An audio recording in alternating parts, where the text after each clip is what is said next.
Good morning, everybody. I've got Senator Black with me today.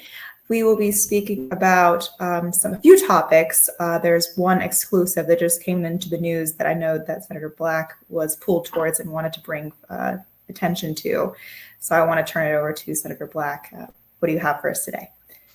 Well, thank you, Morgan. I appreciate you being with us today. We're going to lead off. The topic today is the collapse of public education, which is very widespread and affecting the entire country. But before we do that, there is an interesting piece of news. Of course, I think by now everybody is aware that Charlie Kirk was assassinated, or is alleged to have been assassinated by an individual who was in a transgender homosexual sexual relationship. He was the man. He actually is a male, and his boyfriend is a transgender who is going to have surgery to more closely approximate what a woman might look like. And so we have that clear transgender link with the Charlie Kirk assassination. And at the same time, there are many reports about transgender involvement in school and other mass assassinations of people.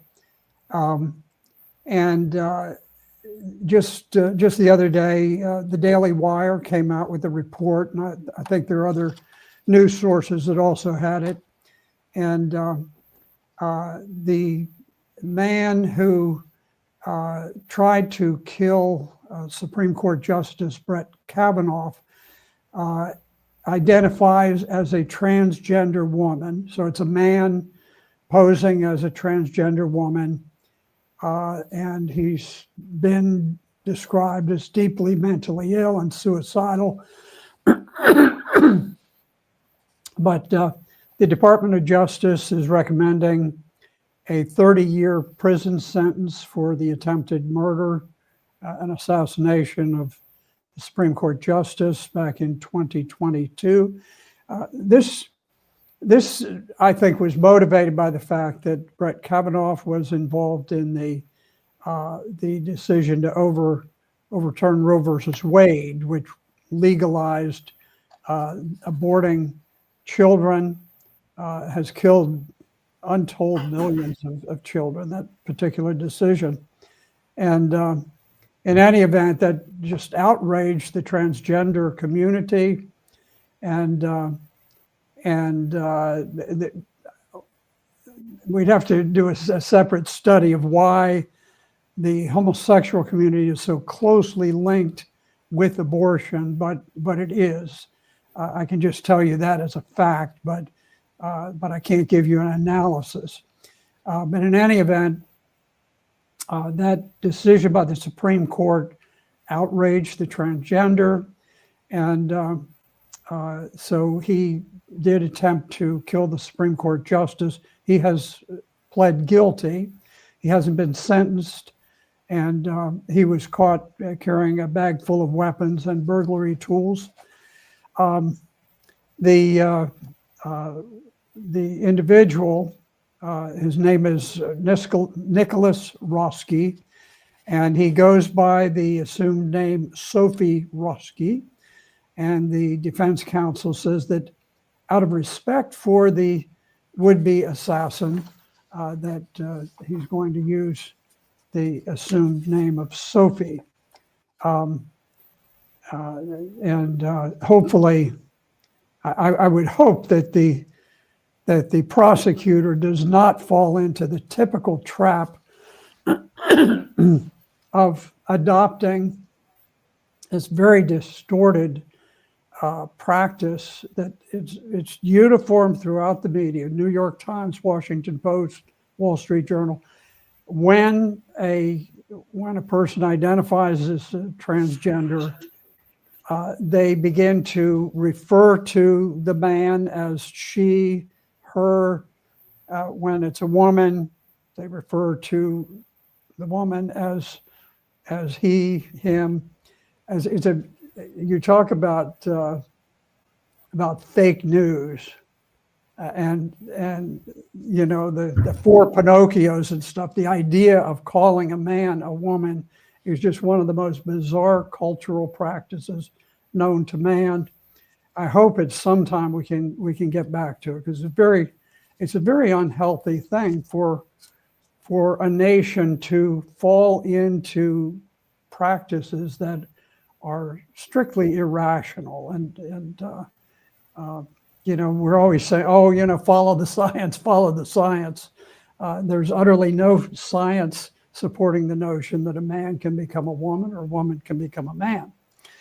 So anyway, this is just one more in a long series of these violent actions initiated by transgender. And it's very interesting. If you look up online, you'll find a considerable number of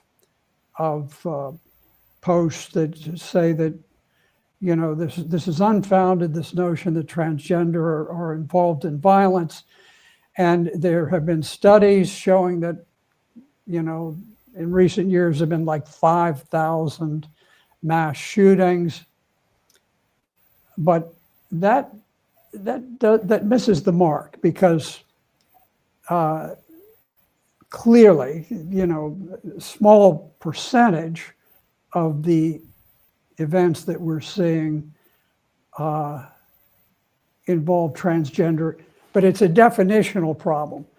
That when you have an inner city gang conflict, say in Chicago, probably this next weekend you're going to have some sort of gang-related violence that'll probably kill some number of people.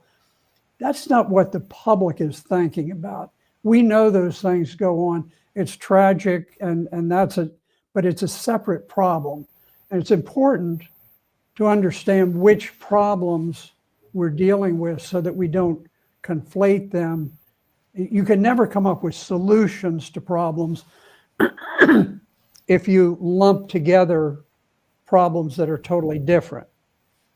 The inner city gang problem is not a transgender problem, and the transgender violence problem is not the inner city problem. They're just totally different. It's mixing apples and oranges.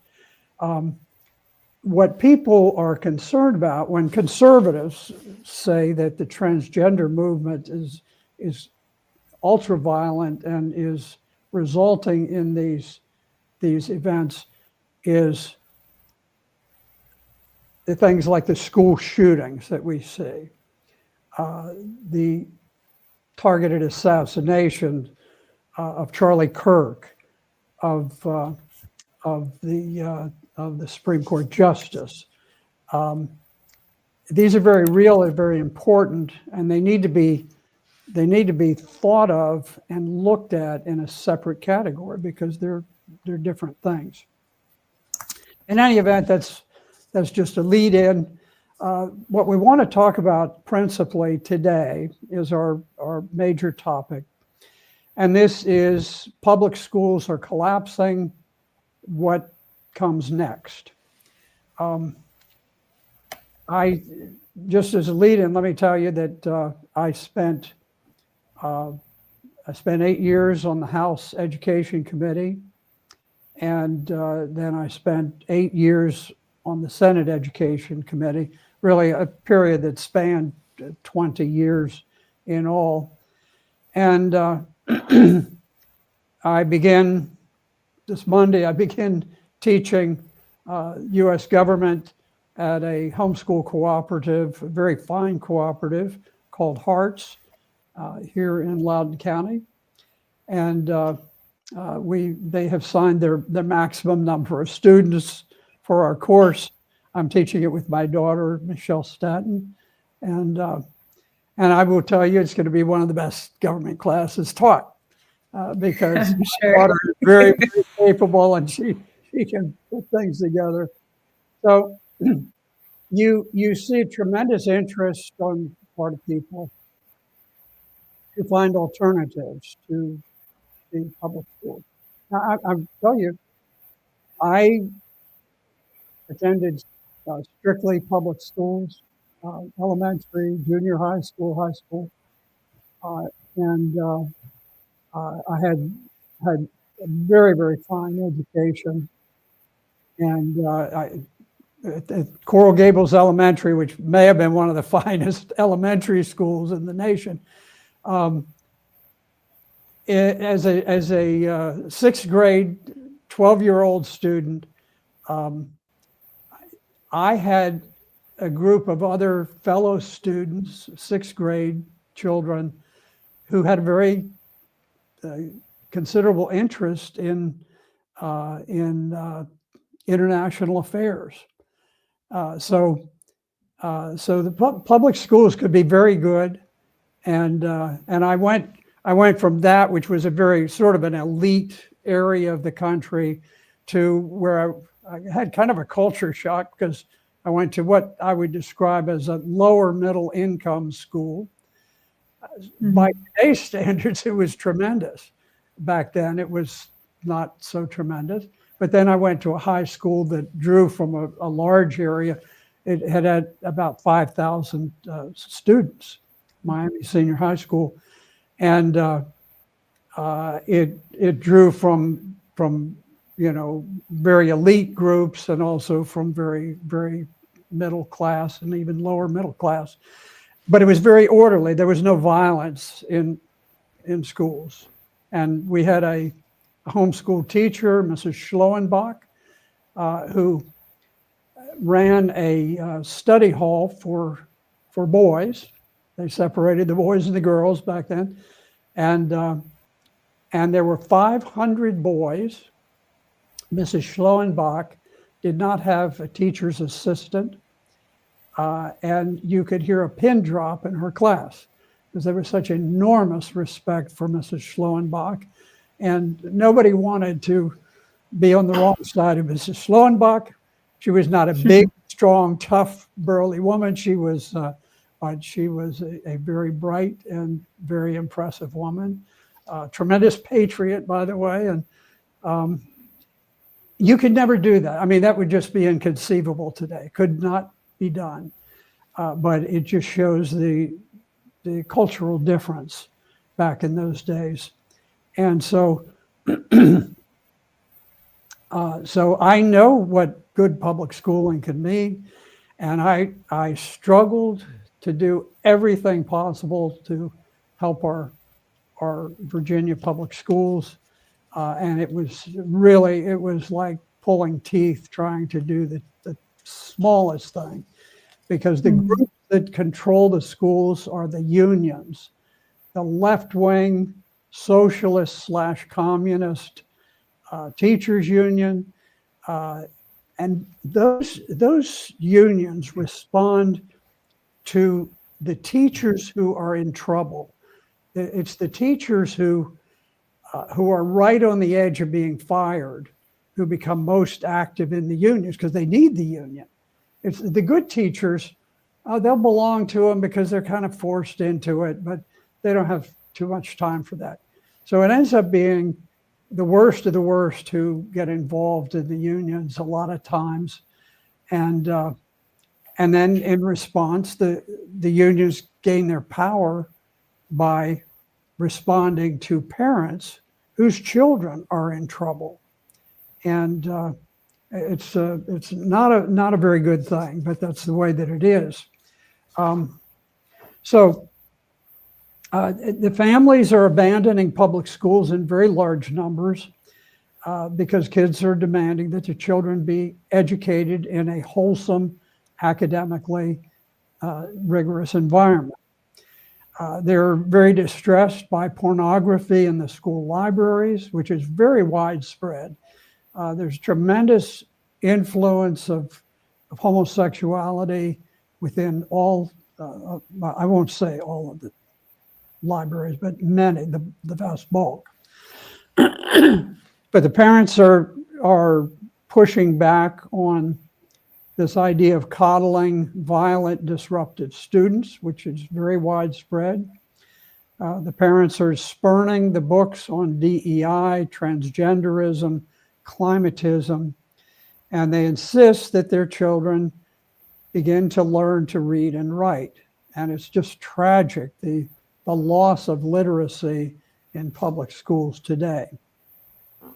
There's hope on the way because the Trump administration and Congress, and primarily within the Republican-led states, there is a very strong response exploring ways to improve education. And the key, the heart of it is not money. There's all of the studies seem to show that at best, there is no correlation between the amount spent on education and the outcome. But realistically, there seems to be an inverse correlation.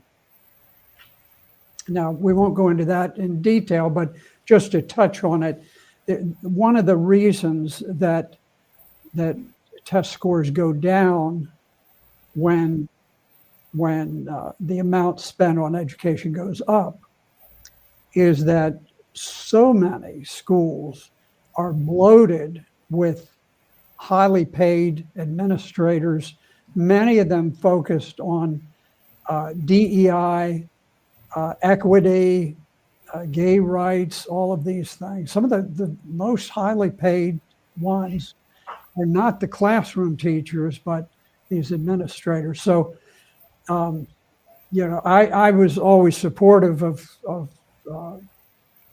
paying the teachers well, but there is a reason. Just paying teachers better doesn't make test scores go down. But what's happening is the money that's poured into the schools goes to these administrators. So we'll go. I would say some of the other components are the board members. They kind of take on a lot more larger paycheck. I think I think you would agree with me when you say that providing schools with more money is not necessarily a bad thing. It's just how is the money spent? I would ask you when you were in school. It just kind of came to me. Did you walk to school, take a bike, or was there a bus? I say this because some educations in other countries, they have this exercise in the beginning of the day. And that's, these students perform better because they're getting some of this pent up energy out, and then they're able to focus. Whereas today's school, it's really primarily focused on you sit down in this little tiny cubicle box and we follow the curriculum, and there's no hands-on activity, nothing that a kid can take home at the end of the day and feel prideful that they created something with their hands and they understood the topic as opposed to just reading something on a paper. I feel like all of that kind of accumulates to this outlash and violence that you see in some of these kids is just this craving to get energy out, and they don't have a adequate avenue to do that through some of the public school curriculums. You're right on point with everything that you said. I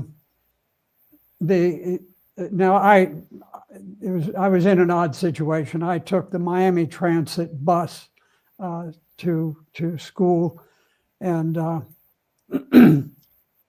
so I wasn't riding bicycle because I had to go a fair distance. But as to what we do in the school, I don't know how this ever happened. It's sort of these waves of modernization that say, what we've done for the last 20,000 years in education is nonsense. We know better because some new intellectual has dreamt up some scheme for teaching children that nobody ever figured out in history. And for the life of me, I cannot imagine who came up with the idea of doing away with recess for schools? And, it's very hard for me to look back on my years in the House or Senate and identify a positive thing that was done by the Democratic Party, but I'm going to do it right now. There was a member of the state Senate. I'm sorry that I don't have his name. He passed away while he was in office, but he pushed to restore recess to the public schools, and I co-sponsored his bill, and when he spoke for it, I mean, he gave the most logical explanations for it, and I stood up on the floor of the Senate and I spoke for it, and to me it was just beyond human comprehension that you would say that a child can just sit immobile for whatever it is, 8 hours a day, or I don't know, however long, and just sit there and stare at a chalkboard, or, well, they don't have chalkboards, but a screen, I guess. And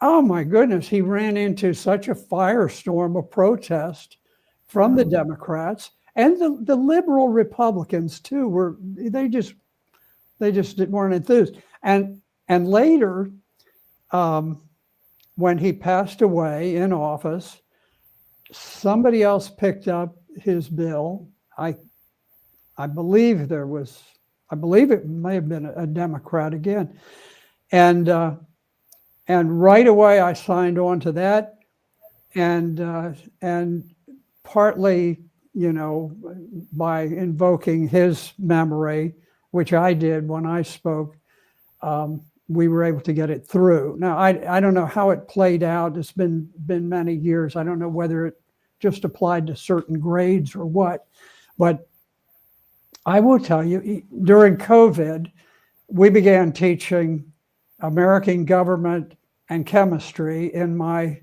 Senate office. And I had children, they were varying ages. Some of them were very small. Some of them were seniors in high school, but their parents all wanted to continue their education. And when I would teach, I'd just be very attuned to sort of the vibes of the children. And there's a certain point, and it comes somewhere around the 40-minute mark for young children. It's not that they can't hang in there a little bit more, but when they get restless. Now, this is back when all of the public schools, they were shut down. All the children were living in terror. They were holed up in their homes, taking shots and wearing masks and all this business. Yeah.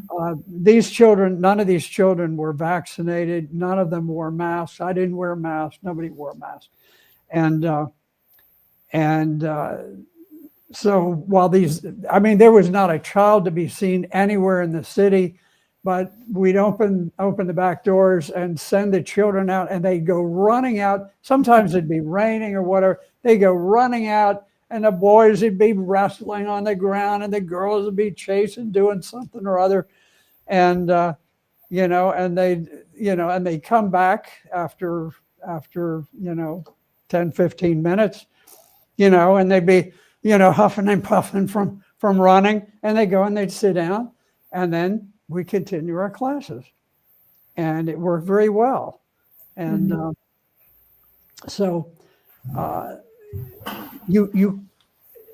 we've got to get back to where we stop ignoring humanity.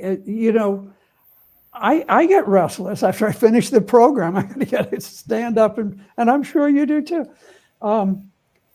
You can't forget that people are human beings. They're not just some intellectual gobbledygook that somebody thinks up.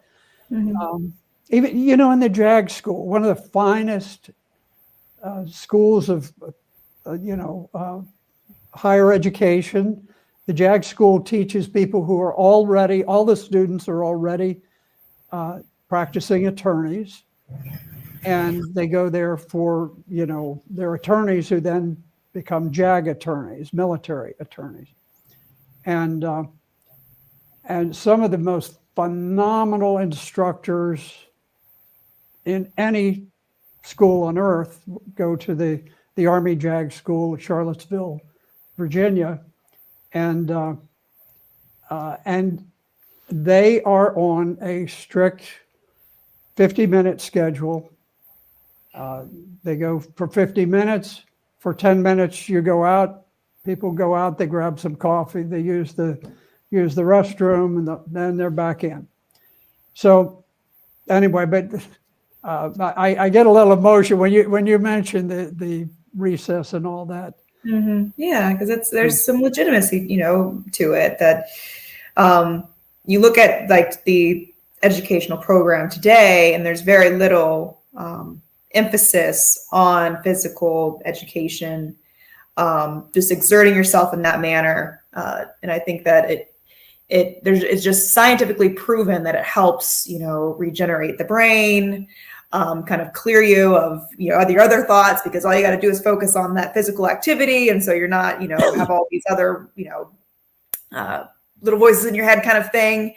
And then another thing I wanted to make a mention of on the previous story that you were talking about with the mass shootings, another major correlation that has been attributed to these acts of violence is the influx in SSRIs, the antidepressants. And there's this, big debacle or debate on if it actually does cause, but there's enough of a correlation to where we can look at and question why, there was a high influx of these mass shootings right around the same time that these pills were pushed, and how heavily these pills are pushed, how majority of these people who take these acts are on these antidepressants, just the fact that the pill is an antidepressant, it kind of does strip you away from the, that emotion. And that's kind of what it's supposed to do. When you're depressed, you feel this high, sadness emotion. So it's meant to kind of, calm that down, and it has the effects of calming other emotions down. That's just, I've heard people who take these antidepressant pills, that's what their main critique of the pill is. It just makes them feel dull. That's kind of what I thought about when we had that, you spoke about that earlier, is that also aspect that's never really mentioned is this high prescription of antidepressant pills often is prescribed to the people that take these acts of violence that are different than gang violence. Yeah, and I can't say with any degree of certainty what the impact is on those acts of violence, but I will say that it is a very unnatural thing. Going back again to when I was in school, children didn't have, you just didn't go to doctors. Now we had certain vaccines. We had smallpox. You get a smallpox, which that goes back hundreds and hundreds of years. When I was in high school, they developed the polio vaccine, which I think was a good thing.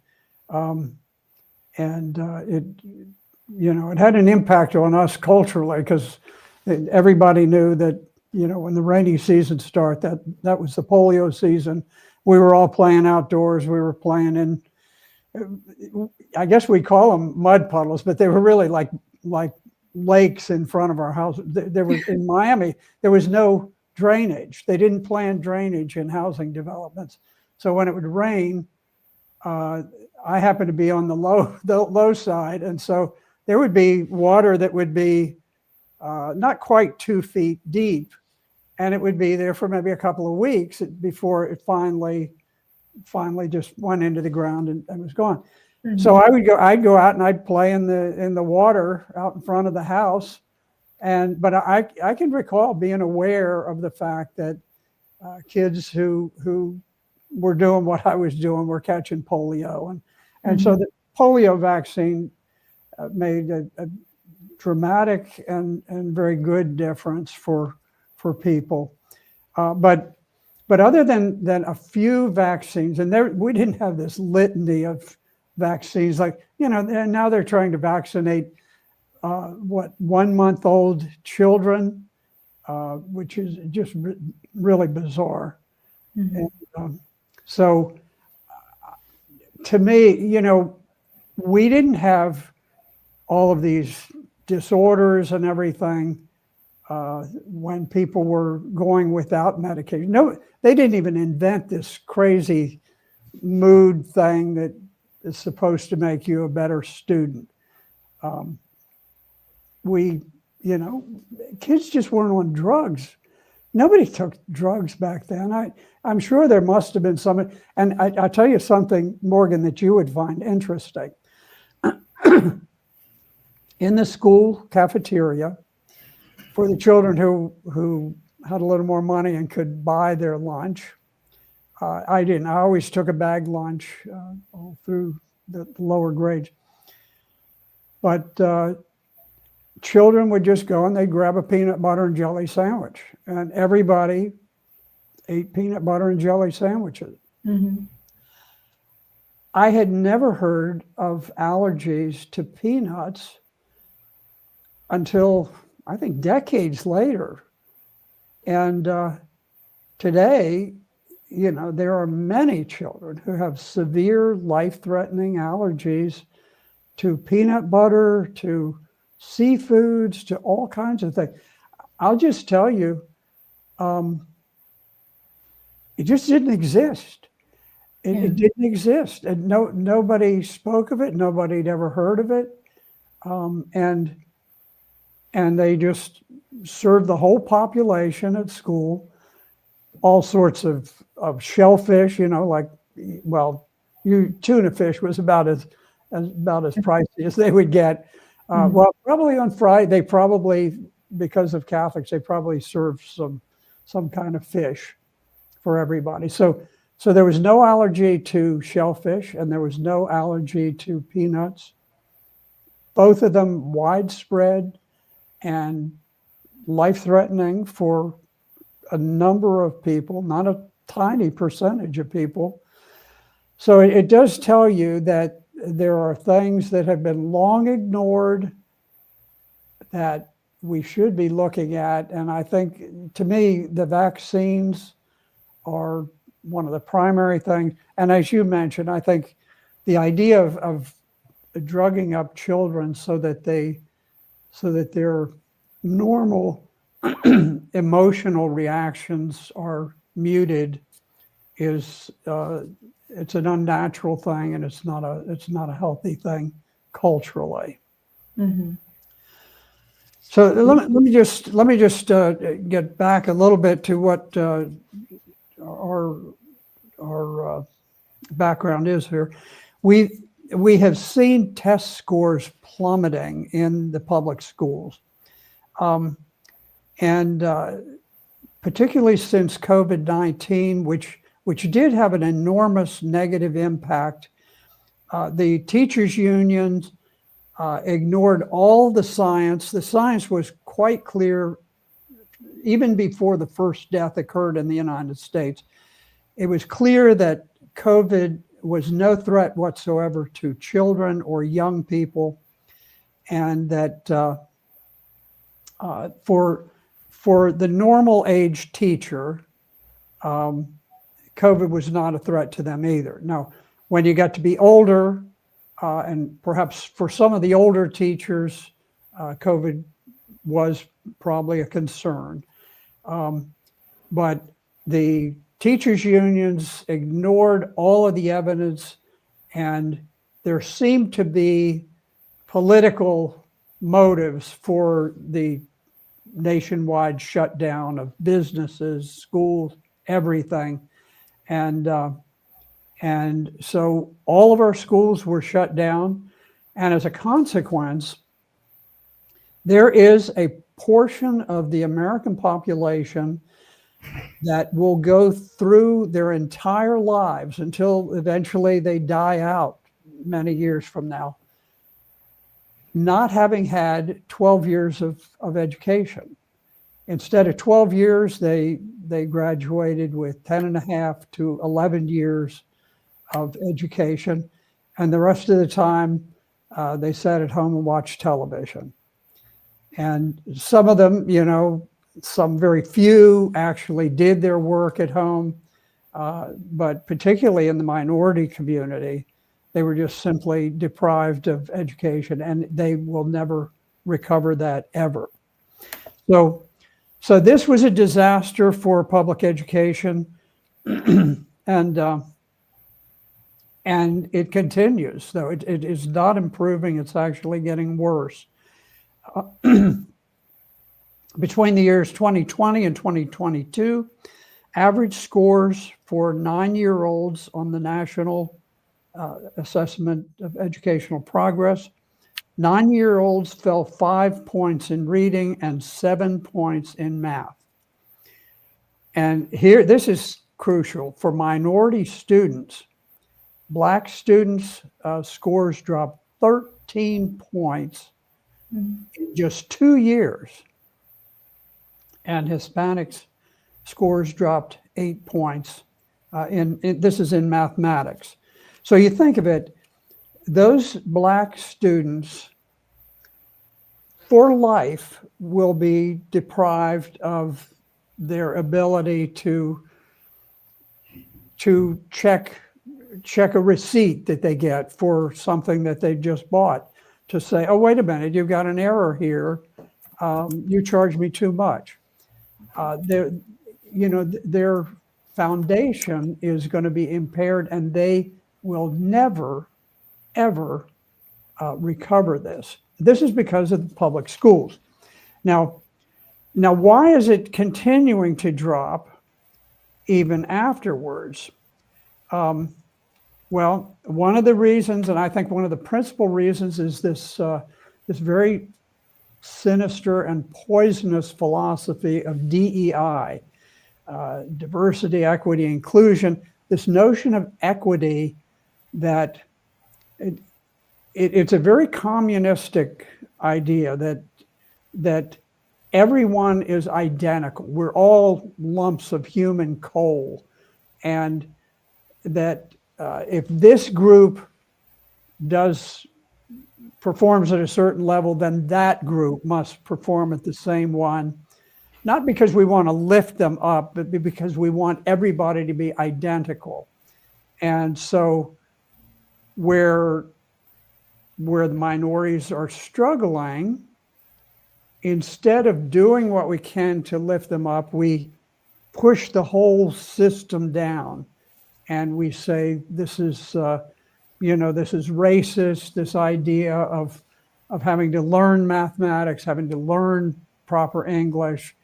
And so we simply lower the bar. And as a consequence, we fail the minority students. So what's the reaction been? It started with COVID, with the closure of public schools, but it has continued. What we see is a massive increase in homeschooling. Now, people think of homeschooling as a mother or a father, but somebody who teaches their children in the home. And that's partially true.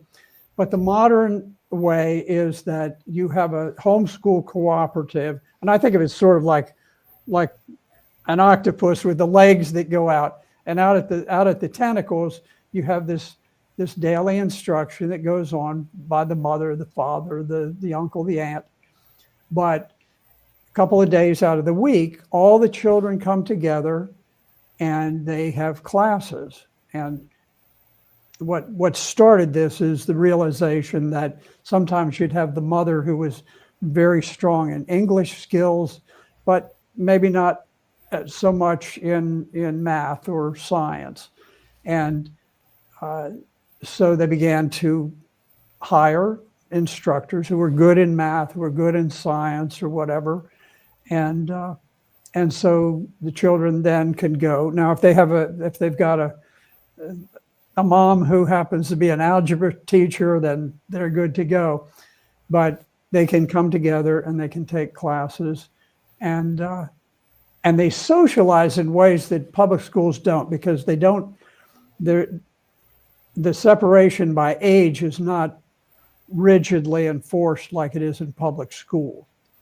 So you can have an extremely bright student who is attending advanced courses, and then you can have a student who is slower, who goes to other classes, and there's much more integration and cooperation among the students. So you'll have a student who's very smart at geometry, who leans over to the child next and say, "Oh, here's how you do it. You know, this angle does this and such." And there's much more social interaction of a normal type that goes on within the homeschool environment because of this mixing, because students become accustomed to dealing with adults and with older and younger members of the student body. And in any event, homeschooling doubled during the 2020 school year, and then it dipped after the COVID crisis went away, and the schools reopened. It dipped, and then by the end of that year, it was going back up to where it had been, and now it continues to grow as the public schools seem to be undergoing this collapse in many parts of the country. So families are voting with their feet, and they're fleeing a very unresponsive and increasingly unsafe system, because they want their kids to be literate. They don't want them indoctrinated in the latest homosexual ideology, the latest racial theories, and so forth. But one of the keys is that there is a growing fear of the violence and disorder. And I'm not just talking, certainly there are very genuine concerns about school shootings that are more frequent than previously. But it is the internal violence and disorder that is the most damaging. And people they're tired of it, they're fed up with the soiled moral climate where you have transgender story hours, where you have these obvious sex deviant, these very perverse people coming in, and they wear these bizarre sexualized, excuse me, bizarre sexualized outfits, and it's just a very sick environment in certain of the schools. Now, one of the big things that needs to be the source of more focus is schoolhouse violence, internal, not external. In 2022, Department of Education did a survey. 84% of public schools reported that the pandemic had negatively impacted student behavior. 84%.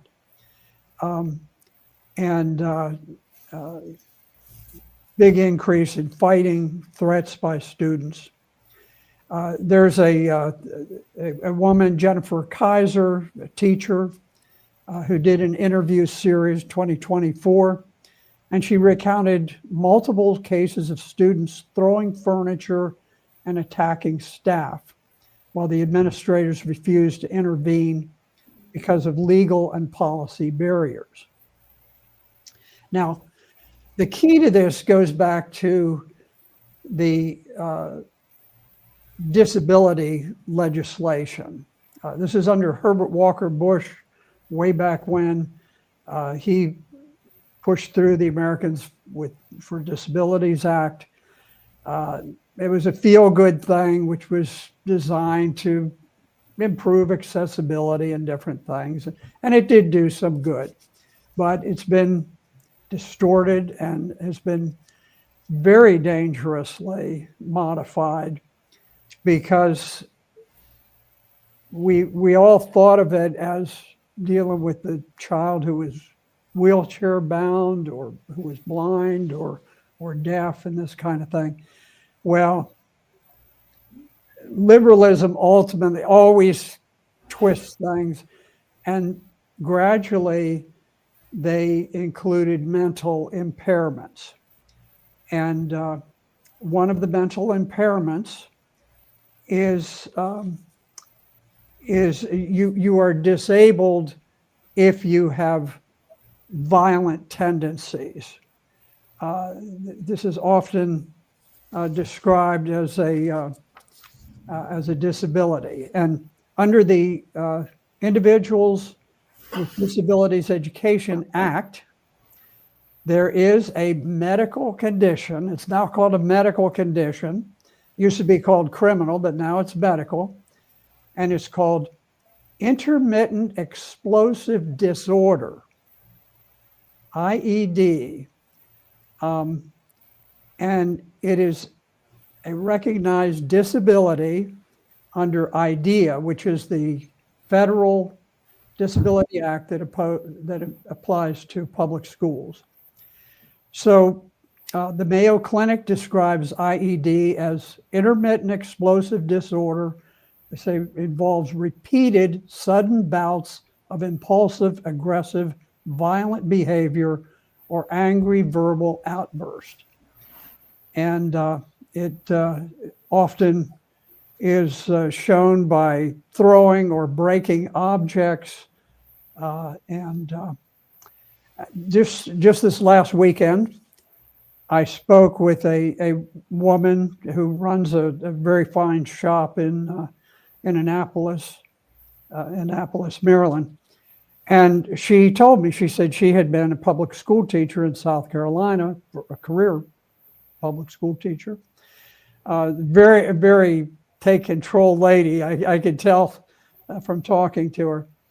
And she told me about an experience where she had a minority student in South Carolina, and he was coming at her with the sharp end of the scissors in what was clearly an aggravated assault. And this is in the middle of the classroom, and he was repeatedly shouting, "F you, F you, F you," as he tried to get her with the scissors. And she was a quick-witted lady. And she said, okay, she says, you seem to really like saying that. She said, if you like the word so much, tell us how you spell it. And all of a sudden, it was enough to trip up this particular criminal kid, because he couldn't spell F. He couldn't spell the word. And so her assailant turned away because he was embarrassed that he couldn't spell what he had seen 1,000 times on bathroom doors. And but this is the kind of thing that goes on in public schools these days. You can't just say, okay, this is a kid who needs to be sent to reform school and be confined somewhere where he's not a danger to other people. No, under federal law, that boy he has a disability, and he needs to be educated with other students to the extent possible. And so this is the kind of things that the teachers have to deal with these days, which is just, to me, it's outrageous, and it really is causing the collapse. Now you compare this with homeschool. In a homeschool cooperative, if a child, I'm not talking about a child who's attacking people with a pair of scissors, but I'm talking about a child who is impolite to a teacher, or unkind to other students, you just simply say, I'm sorry, little Johnny just isn't a good fit for us. So you're going to have to find, maybe have him go to public school or whatever you want to do, but he's just not going to be here. This happens all the time. And sometimes people will move from one homeschool to the other to find a place where they fit. And, but that's the thing about choice, is that, the parents can demand, the parents can go and complain and say, hey, my daughter is in this class and this kid is constantly leering at her and making, suggestive remarks. That boy is gone. I mean, the next day that boy is gone, not because somebody worries about lawsuits, but just because the parents are typically, they've got their own kids at those schools and they're just not going to put up with it, and they don't. So you don't have this internal violence. It just does not occur in the homeschool environment. And this is why there is such explosive growth. And there also is growth in the paid private schools. Those have increased somewhat during this period, but homeschool is just experiencing enormous growth.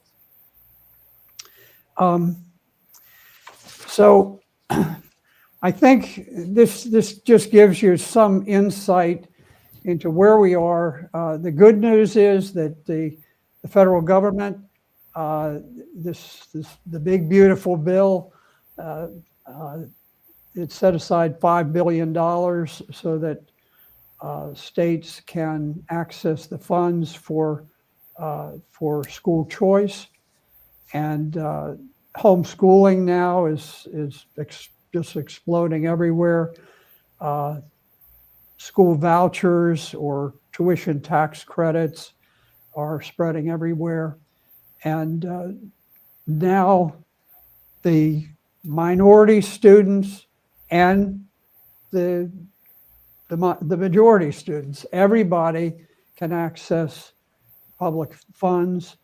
And I think it's only going to grow. I think as more and more families opt out of this disastrous public school system, I think we're going to see more and more school choice. The good teachers are going to go and they're going to set up their own private schools or their own homeschool networks, and we'll see an explosion of creativity. I think education is going to turn around, and it's just sort of the free capitalist approach where people try things. If they work, fine. If they don't work, the place folds and they move on. But I think we're going to see an improvement, and I think it's coming right now. Yeah. Well, I think one thing that underlying theme that we found throughout this segment was the the culture of what really is pushed towards children these days in our public education, and that that's something that we need to critically look at and think about. I will leave us before I shut us off with one of our founders' quotes. He says, if you tell me, I'll forget. If you teach me, I'll learn. But if you involve me, pardon me, I'll remember forever, essentially. The essence of, just telling something to somebody, it goes right out of their mind. If you sit down and you teach them, yeah, they might remember. But if you involve someone, they will absorb it for forever. So I think that's kind of how we have to look at our education. And with that, I will say join us next week to focus on the news. Thank you, Senator. Thank you, Morgan.